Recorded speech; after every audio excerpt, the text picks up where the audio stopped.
25 Temmuz 1922. Yunan birliklerinin durumunu tespit için keşif göreviyle Akşehir'den havalanan Rasıt Yüzbaşı Ahmet Bahattin ve pilot Assubay Ahmet Cemal, Brego 14 tipi keşif uçağıyla Akviran müfrezesinde Döğer istikametine dönerlerken Afyon yakınlarında 4 Yunan uçağıyla karşılaşıp hava savaşına giriştiler. Bir düşman uçağını yaralayıp diğerini de düşürdüler ancak uçaktaki eski makineli tüfek tutukluk yapınca çaresiz kaldılar. Düşman ateşiyle isabet alan uçakları düştü. Rasıt Yüzbaşı Ahmet Bahattin ve pilot Assubay Turgutlulu Ahmet Cemal şehit oldular. Bu olayın yaşandığı tarih, Büyük Taarruz Planı'na son şeklini vermek için Başkomutan Mustafa Kemal Paşa, Genelkurmay Başkanı Fevzi Çakmak, 1. ve 2. Ordu'ya bağlı kolordu komutanlarının futbol maçı bahanesiyle Akşehir'de toplandığı gündür. Bu dramatik olay, Anadolu'yu kana ve ateşe boğan Yunan ordusundan hiç de beklenmeyen istisnai bir davranışa da kaynaklık etmiştir. Çoğumuzun ilk kez duyacağı bir detayı aktaracağım. Abonelikler ve beğeniler bizim için çok değerli. Çünkü hangi videonun daha çok izleneceğine sizin paylaşım ve beğenileriniz yön veriyor. İlgiyle izleyeceğiniz bir videoya başlıyoruz.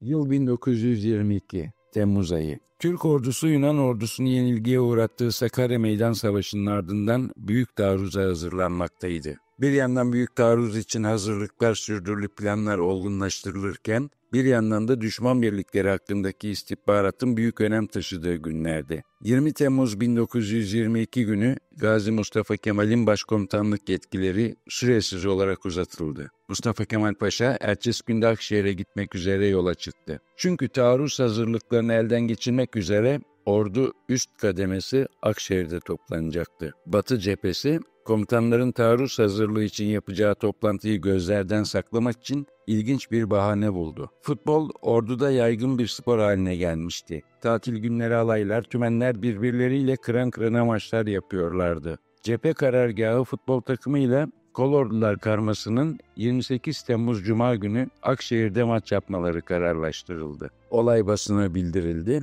Ordu ve kolordu komutanları, yakın birlikler bu güzel maçı izlemeye çağrıldılar. Bugünlerde Türk pilotları da düşmanın vaziyetini tespit amacıyla keşif görevlerini sıkılaştırmışlardı. Çünkü Batı Cephesi Komutanlığı sürekli hava keşfi için taleplerde bulunuyordu. Yunan ordusundaki en küçük bir yer değişikliği bile büyük önem taşıyordu. Mustafa Kemal Paşa 23 Temmuz'da Akşehir'e geldi. Ordu ve kolordu komutanları da birer birer Akşehir'e geliyorlardı. Futbol bahaneydi, taarruz heyecanı herkesin iliklerine kadar işlemişti. 2 gün sonra Genelkurmay Başkanı Fevzi Paşa da Batı cephesinin bulunduğu Akşehir'e ulaştı. Aynı gün 25 Temmuz 1922'de Rasıt Yüzbaşı Ahmet Bahattin ve pilot Assubay Ahmet Cemal keşif göreviyle Akşehir'den havalandılar. Görevleri Afyon çevresindeki Yunan birliklerinin son durumunu tespit etmekti. Yüzbaşı Ahmet Bahattin ve pilot Assubay Ahmet Cemal, Brego 14 keşif uçağıyla Akviran müfrezesinde Döğer istikametine dönerlerken Afyon yakınlarında 4 Yunan uçağıyla karşılaşıp hava muharebesine giriştiler. Bir uçağı yaralayıp diğerini de düşürdüler ancak Brego 14'ün üzerindeki Alman yapısı eski makineli tüfek tutukluk yapınca düşman ateşiyle isabet alan uçakları düştü. Yüzbaşı Ahmet Bahattin ve Turgutlulu Ahmet Cemal şehit oldular. Salim Dikduran'ın Türk Hava Kuvvetleri tarihinde Astsubaylar adlı kitabında bu hava muharebesinden sonra yaşananlar şöyle anlatılıyor.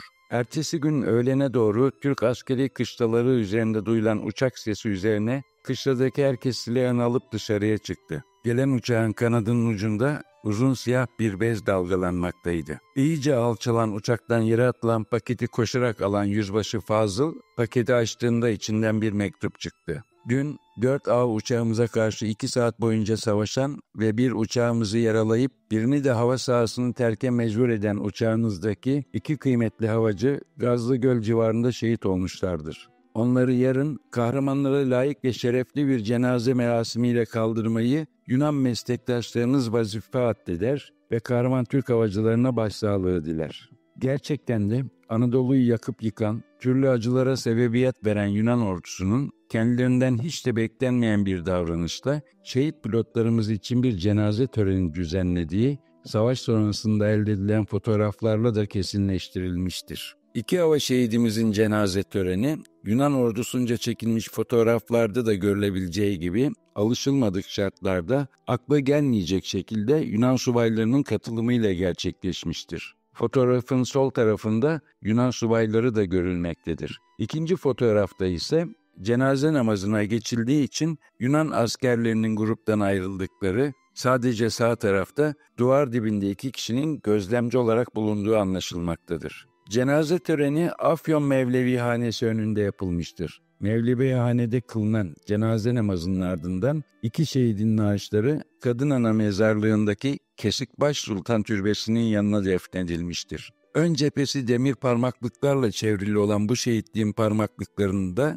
2 adet kırık uçak pervanesi yer almaktaydı. Cenazeler 1935 yılında ise Afyonkarahisar Belediyesi tarafından oluşturulan yeni şehitliğe nakledilmiştir. Bu alan günümüzde Afyonkarahisar Hava Şehitliği olarak anılmaktadır. İlginçtir, Yunan ordusu başkomutanlığına atandığını esir düştükten sonra Gazi Mustafa Kemal Paşa'dan öğrenen Yunan General Nikolas Trikopis de Yunanistan'a döndükten sonra yayınladığı anılarında birkaç detay farkıyla bu hadiseye yer vermiştir. Trikopis şöyle diyor: "Uçak ateşler içinde ve subaylar kömür halinde Afyon yakınındaki hatlarımızın içine düştü. Derhal bunların defnedilmesini ve bir taburumuzun ihtiram yani saygı görevini yerine getirmesini emrettim. Bu merasimde ben de hazır bulundum ve bu hareketimiz Afyon'daki Türkler arasında büyük memnuniyet uyandırdı. Arkadaşlardan bazıları Türklere karşı gösterilen bu saygıya hayret etti. Onlara buraya bizim kendimizin geldiğini, ölülerle değil, canlı ve silahlı kişilerle savaştığımızı